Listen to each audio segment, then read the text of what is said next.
अस्सलामुअलैकुम दोस्तों, मैं हूं मिस्टर राव और आप सुन रहे हैं राव वॉइस का लेटेस्ट एपिसोड। आज मैं आपके साथ शेयर कर रहा हूं दो बिल्कुल सच हॉरर स्टोरीज जो हमारे मुल्क पाकिस्तान में हुई हैं। ये कहानियां सिर्फ एंटरटेनमेंट के लिए नहीं, बल्कि ये सब कुछ सच है जो हमारे सामने आया है। पहली कहानी है कराची हाईवे की, जहां एक ट्रक ड्राइवर को मिला था एक अजीब मुसाफिर। और दूसरी कहानी है लाहौर के एक पुराने घर की, जहां एक फैमिली को समझ आया कि वो अकेले नहीं रहते थे।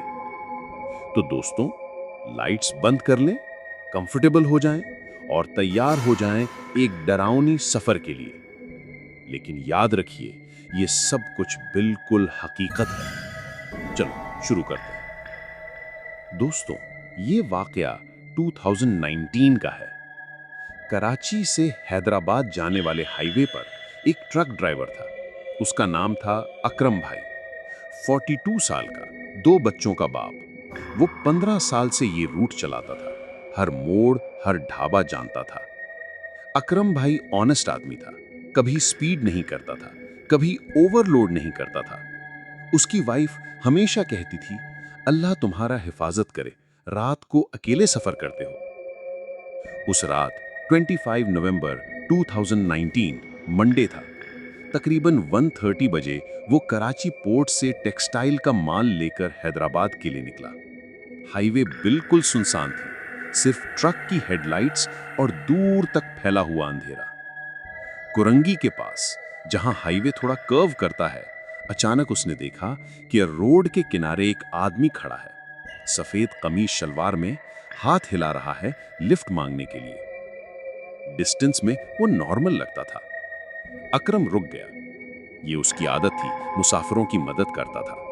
रात में कोई अकेला हो तो जरूर कोई प्रॉब्लम होगी, वो सोचता था। वो आदमी ट्रक के पास आया और दरवाजा खोला। जब वो अंदर बैठा तो अकरम को एक अजीब फीलिंग हुई। उस आदमी से कोई स्मेल नहीं आ रही थी, ना परफ्यूम की, ना स्वेट की, बिल्कुल कुछ नहीं। और ठंड इतनी थी कि अकरम का ब्रेथ विजिबल था, लेकिन उस आदमी का नहीं। भाई कहाँ जाना है? अकरम ने पूछा। हैदराबाद, उस आदमी ने कहा। आवाज बहुत धीमी थी, जैसे दूर से आ रही हो। सफर शुरू हुआ। अकरम बात करने की कोशिश करता रहा। क्या काम है भाई? फैमिली है? इतनी रात को कैसे अकेले? हर सवाल का जवाब सिर्फ हाँ या ना में आता था। और वो आदमी हमेशा सीधा देखता रहता था, कभी अकरम की तरफ नहीं देखा। 30 मिनट बाद जब अकरम ने रेडियो ऑन किया तो एफएम पर कोई सिग्नल नहीं आ रहा था, सिर्फ स्टैटिक नॉइज। फोन चेक किया तो नेटवर्क भी नहीं था। ये हाईवे पर कभी नहीं होता था। भाई आपका फोन है, सिग्नल चेक कर सकते हैं? अकरम ने पूछा। कोई जवाब नहीं आया। जब उसने साइड देखा तो सीट बिल्कुल खाली थी। ट्रक के दरवाजे बंद थे, डोर लॉक भी लगा हुआ था अंदर से। अकरम का दिल जोर से धक धकाने लगा। उसने इमरजेंसी ब्रेक लगाई, बाहर निकला, पूरा ट्रक चेक किया, कोई नहीं था। बैक में माल चेक किया, वहां भी कोई नहीं था। या अल्लाह, ये क्या था? वो सोच रहा था। लेकिन फिर लगा कि शायद टायर्ड है, इमेजिनेशन हो रही है।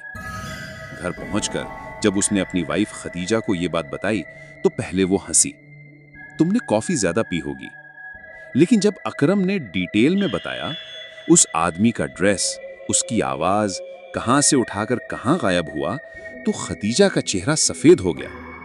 अकरम, उसने कहा, तुमने बताया नहीं था कि आज अब्बू की बरसी है। अकरम का बाप हाजी साहब 5 साल पहले उसी हाईवे पर एक्सीडेंट में गुजर गया था, बिल्कुल उसी जगह जहां उसने उस आदमी को देखा था। उस वक्त भी वो हैदराबाद जा रहा था।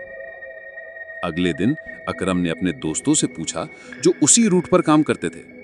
राशिद भाई ने कहा, यार मैंने भी देखा है उस आदमी को, 2 बार लिफ्ट दी है, दोनों बार गायब हो गया। सलीम अंकल ने बताया, 15 साल पहले मैंने भी देखा था, उसी ड्रेस में, उसी जगह। पता चला कि कई ड्राइवर्स ने ये एक्सपीरियंस की थी, हमेशा वही जगह, कुरंगी के पास कर्व पर, हमेशा लेट नाइट, और हर बार वो गायब हो जाता था हैदराबाद पहुंचने से पहले। लोकल लोगों ने बताया कि उस जगह से पहले भी कई एक्सीडेंट्स हुए थे। 1980s से लोगों ने उस आदमी को देखा है। कोई कहता था वो कोई मुसाफिर है जो कभी अपनी मंजिल तक नहीं पहुंच पाया। कोई कहता था वो ऐसे लोगों की मदद करता है जिन्हें जरूरत होती है। अकरम ने फिर कभी रात में उस रोड पर लिफ्ट नहीं दी।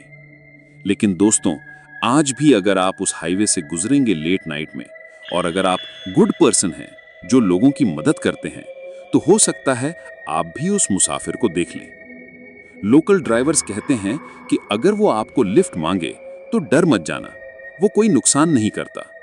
बस एक रात के सफर का साथी चाहिए उसे, जब तक उसकी मंजिल ना आ जाए। अस्सलाम वालेकुम लिसनर्स, मैं हूं मिसेस राव। आज मैं आपको लेकर चलती हूं लाहौर के एक पुराने मोहल्ले में। ये वाकया 2020 में लॉकडाउन के दौरान का है, जब सब लोग घर में बंद थे और दुनिया रुक गई थी। लाहौर के अंदर सिटी में शाह आलमी गेट के पास एक पुराना घर था, ब्रिटिश टाइम का बना हुआ। हाई सीलिंग्स, झरोकाज और उन पुराने पिलर्स के साथ जो उस जमाने में बनते थे। मलिक साहब ने वो घर रेंट पर लिया था अपनी फैमिली के साथ। मलिक साहब सॉफ्टवेयर इंजीनियर थे, वर्क फ्रॉम होम कर रहे थे लॉकडाउन में। उनकी वाइफ फातिमा टीचर थीं और 2 छोटी बेटियां थीं, आयशा 8 साल की और ज़ारा 4 साल की। घर बहुत सुंदर था, लेकिन एक अजीब बात थी, बहुत सस्ता मिल रहा था। इतने बड़े घर का सिर्फ 25,000 रेंट। लाहौर में ये बहुत कम है। लैंडलॉर्ड ने कहा था, भाई मैं सिर्फ अच्छा फैमिली ढूंढ रहा हूँ, पैसा मैटर नहीं करता। पहले महीने तो सब ठीक था, बच्चे स्कूल ऑनलाइन कर रहे थे, मलिक साहब office work, Fatima house hold manage कर रही थी। लेकिन अप्रैल के एंड में अजीब चीजें होने लगीं। छोटी बेटी ज़ारा ने कहना शुरू किया, मम्मा अपस्टेयर्स वाले कमरे में एक आंटी रहती हैं, वो मुझसे बात करती हैं। शुरू में फातिमा ने सोचा बच्चों की इमेजिनेशन है, लॉकडाउन में बोर हो रहे होंगे, स्टोरीज बना रहे होंगे। लेकिन फिर बड़ी बेटी आयशा ने भी कहना शुरू किया, मम्मा रात को अपस्टेयर्स से फुटस्टेप्स आते हैं, जैसे कोई चल रहा हो। मलिक साहब ने चेक किया, अपस्टेयर्स 3 कमरे थे, सब खाली। स्टेयर्स भी चेक की, कोई लूज नहीं थे, क्रीकिंग नहीं कर रहे थे। एक रात तकरीबन 3 बजे फातिमा किचन में पानी पीने गई। घर में बिल्कुल खामोशी थी। अचानक उसने देखा कि स्टेयर्स के ऊपर एक साया जा रहा है, बिल्कुल क्लियर सिलुएट, एक औरत का, दुपट्टा ओढ़े हुए धीरे धीरे चल रही थी। फातिमा की सांस रुक गई। उसने टॉर्च ऑन की मोबाइल से, लेकिन वहां कुछ नहीं था, सिर्फ खाली दीवार और अंधेरा। मलिक, मलिक जल्दी आओ, उसने आवाज दी। मलिक साहब दौड़ते हुए आए। क्या हुआ, तुम इतनी घबराई हुई क्यों हो? जब फातिमा ने बताया तो मलिक साहब ने कहा, शायद शैडो इफेक्ट हो, लाइट का एंगल अजीब होगा। लेकिन फिर स्ट्रेंजर चीजें होने लगी। फातिमा खाना पकाने के बाद गैस बंद कर देती थी, लेकिन सुबह देखती कि गैस ऑन है। टीवी चैनल्स खुद से चेंज होते थे।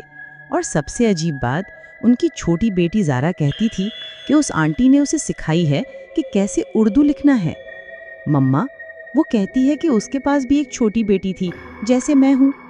फातिमा को अब डर लग रहा था। उसने मलिक साहब से कहा कि घर चेंज कर लें। इतनी जल्दी? अभी तो 1 महीना हुआ है और पैसा भी एडवांस दिया है, मलिक साहब ने कहा। लेकिन फिर मई के पहले वीक में एक रात ऐसी हुई कि सबकी जान में आ गई। आयशा और ज़ारा दोनों अपने कमरे में सो रहे थे। तकरीबन 2 बजे आयशा की आंख खुली। उसने देखा कि ज़ारा बेड पर नहीं है। ज़ारा बाथरूम गई होगी, उसने सोचा। 15 मिनट वेट किया, फिर उसे लगा कि चेक करना चाहिए। बाथरूम में नहीं थी ज़ारा, हॉल में नहीं थी, किचन में नहीं थी। मम्मा, पापा, ज़ारा गायब है, आयशा ने चिल्लाकर कहा। दोनों पेरेंट्स उठ गए। पूरा घर ढूंढा, ग्राउंड फ्लोर, फर्स्ट फ्लोर, हर जगह। दरवाजे बंद थे, विंडोज बंद थी। ज़ारा कहाँ जा सकती थी? फिर अचानक अपस्टेयर से ज़ारा की आवाज आई, मम्मा मैं यहाँ हूँ। सब दौड़ते हुए अपस्टेयर्स गए। ज़ारा 3rd फ्लोर पर थी, जो वो कभी यूज नहीं करते थे। वो एक कॉर्नर में खड़ी थी, बिल्कुल नॉर्मल लग रही थी। बेटा, तुम यहाँ कैसे आई? ये फ्लोर तो हमेशा बंद रहता है, फातिमा ने पूछा। आंटी मुझे लेकर आई, उन्होंने अपना कमरा दिखाया, देखो वहाँ उनका सामान है, ज़ारा ने पॉइंट किया। उस कॉर्नर में कुछ पुरानी चीजें थीं जो पहले नहीं थीं। एक ब्रोकन मिरर, कुछ ओल्ड फोटोग्राफ्स और एक छोटी गर्ल का फ्रॉक। मलिक साहब ने टॉर्च से फोटोग्राफ्स चेक किए। ब्लैक एंड वाइट पिक्चर्स थे, 1970s या 80s के लगते थे। एक फोटो में एक औरत थी और उसके साथ छोटी बच्ची। ये वही आंटी हैं जो मुझसे बात करती हैं, और ये उनकी बेटी है जो अब नहीं है, ज़ारा ने कहा। उस रात किसी की आंख नहीं लगी। सुबह मलिक साहब लैंडलॉर्ड से मिले। सर, इस घर में पहले क्या हुआ था? कोई फैमिली रहती थी? लैंडलॉर्ड पहले कुछ नहीं बोला, फिर डीप ब्रेथ लिया। देखो बेटा, मैं तुमसे छुपा रहा था। 1987 में यहाँ एक फैमिली रहती थी, मिसेस नसरीन और उनकी 5 साल की बेटी सबा। हस्बैंड फॉरेन में जॉब करता था। एक दिन फायर लगा था घर में। नसरीन बच गई, लेकिन सबा नहीं बच पाई। नसरीन पागल हो गई थी ग्रीफ में। कहती थी कि सबा अभी भी घर में है, उसे वॉइस सुनाई देती है। नसरीन भी कुछ महीने बाद सुसाइड कर लिया था। उसके बाद से ये घर खाली है। कई फैमिलीज आई हैं, लेकिन कोई ज्यादा देर नहीं रुकी। मिसेस नसरीन और सबा दोनों यहाँ हैं, लेकिन वो कोई नुकसान नहीं करते, सिर्फ लोनली हैं। स्पेशली सबा को दूसरे बच्चों से खेलना अच्छा लगता है। मलिक साहब ने फैमिली को सब कुछ बताया। फैसला किया कि घर चेंज कर लेंगे। लेकिन इंटरेस्टिंग बात ये थी कि ज़ारा को जाने का दिल नहीं कर रहा था। मम्मा, सबा आंटी अकेली हो जाएगी। वो कहती है कि उसे मुझसे बात करके अच्छा लगता है। फातिमा का दिल टूटा ज़ारा की बात सुनकर, लेकिन उसे अपनी फैमिली की सेफ्टी ज़्यादा इम्पॉर्टेंट थी। घर शिफ्ट करने से पहले फातिमा ने अपस्टेयर्स एक कप चाय और बिस्किट्स रखे। मिसेस नसरीन, आपकी सबा का ख्याल रखिए, हमें जाना पड़ रहा है, लेकिन हम आपको नहीं भूल सकते। उस रात ज़ारा ने सपने में देखा कि सबा उसे बाय कर रही है। मैं तुम्हें मिस करूंगी, सबा ने कहा, लेकिन मैं समझ गई हूँ कि तुम्हारा फैमिली तुम्हें सेफ जगह ले जाना चाहता है। अगले दिन जब वो शिफ्ट हो रहे थे तो ज़ारा ने अपस्टेयर्स देखा। 3rd फ्लोर की विंडो में एक साया था। सबा और मिसेस नसरीन बाय कर रहे थे। मलिक साहब ने बाद में पता लगाया कि उस घर में फैमिलीज आती रहती हैं, लेकिन सिर्फ वो फैमिलीज कंफर्टेबल फील करती हैं जिनके बच्चे हैं।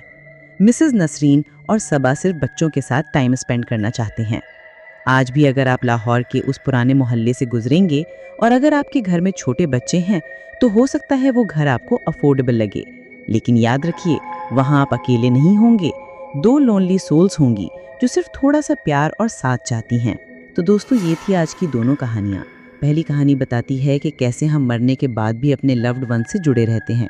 अकरम के अब्बू सिर्फ ये देखना चाहते थे कि उनका बेटा सेफ है या नहीं।